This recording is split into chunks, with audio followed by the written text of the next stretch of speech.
नमस्कार दोस्तों, आप सभी का दीक्षित नॉलेज पॉइंट पर स्वागत है।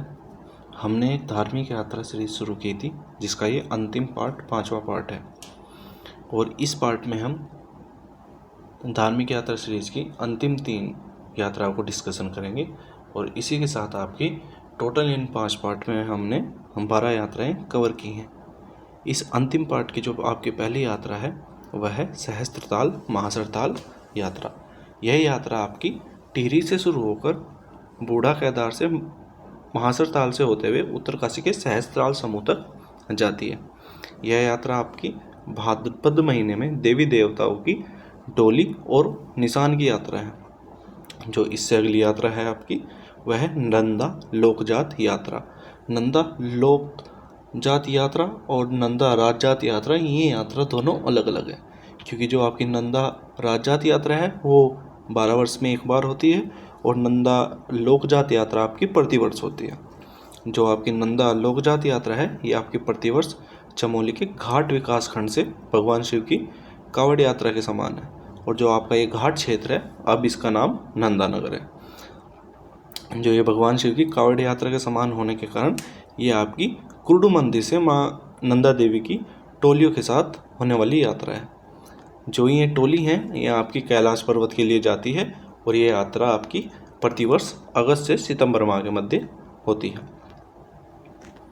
क्रूड को ही नंदा देवी का मायका कहा जाता है और यह यात्रा प्रतिवर्ष कैलाश के लिए जाती है। और नंदा लोकजात यात्रा में हमने पढ़ा था नंदा देवी के ननिहाल के बारे में और उनके मायके के अंतिम पड़ाव के बारे में, ससुराल के पहले पड़ाव के बारे में। नंदा देवी का जो ननिहाल है वो नोटी गांव या ईढ़ा बदानी को कहा जाता है और नंदा देवी का जो मायके का अंतिम पड़ाव है वो भगवती और ससुराल का जो उनका पहला पड़ाव है वो कुलसारी। जो आपकी नंदा लोकजात यात्रा है ये आपकी बेदनी कुंड और पाल घाट में नंदा देवी की पूजा के साथ समाप्त होती है।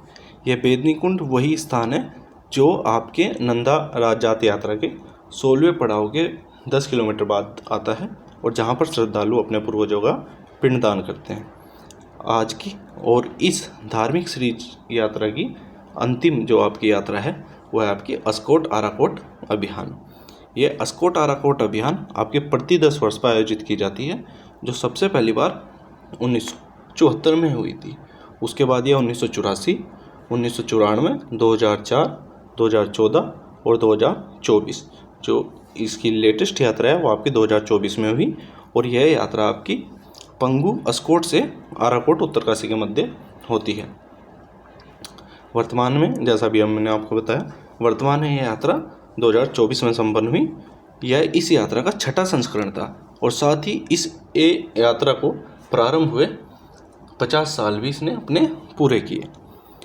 2024 यात्रा की जो थीम थी वो आपकी स्रोत से संगम थी और यह यात्रा आपकी 25 मई 2024 से प्रारंभ होकर 8 जुलाई 2024 के मध्य हुई थी। यह यात्रा विश्व की सबसे लंबी यात्राओं में से एक है जिसकी कुल लंबाई 1150 किलोमीटर है और इस यात्रा के संपूर्ण होने में 350 गांव इसके मध्य आते हैं और इस यात्रा की कुल अवधि 45 दिन की होती है। इस यात्रा का नेतृत्व डॉक्टर शेखर पाठक ने किया, जो एक सामाजिक कार्यकर्ता पर्यावरणविद हैं। इन्हें 2007 में भारत सरकार द्वारा पद्मश्री मिला, जिसे इन्होंने 2015 में वापस कर दिया। डॉक्टर शेखर पाठक के द्वारा ही 1996 में एक पहाड़ नामक पत्रिका भी चलाई गई थी जो कि आपकी नैनीताल से प्रकाशित होती थी। और ये जो आपकी पहाड़ नामक पत्रिका है इसका जो नाम है, पहाड़ आपकी एक शॉर्ट फॉर्म है और जो इसकी फुल फॉर्म है वो है आपकी people action for Himalayan area research.